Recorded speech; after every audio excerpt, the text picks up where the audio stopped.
আরে guys guys ବହୁତ ଟେନସନ୍ରେ ଅଛି ଗାଇସ୍, ବହୁତ ଟେନସନ୍ରେ ଅଛି। ଏଇଟା ହେଉଛି ମୋ ମାଲିକର ଅଣ୍ଡା ଦୋକାନ।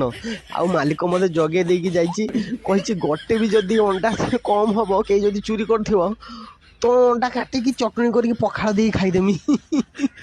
ସେଇପାଇଁ ଛକିକି ବଇଛି। ଏ ବୁକାଚୁଦା ମଣିଷ ମାନେ ବହୁତ ଚୁର।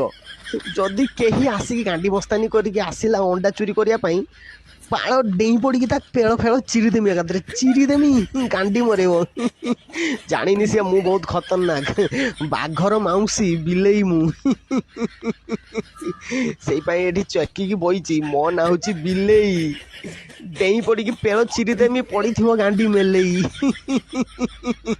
ଭାଗ୍ୟ ଯଦି ଭଲ ଅଛି ଏପଟେ କେହି ଆସନି, ଅଣ୍ଡା ଆସିଲ ତ ଆସିଲ, କିନ୍ତୁ ଅଣ୍ଡା ଚୋରି କରିବା କଥା ଚିନ୍ତା କରିବନି, ନହେଲେ ତମ ଅଣ୍ଡା ଡେଇଁ ପଡ଼ିକି ଚିରିଦେମି।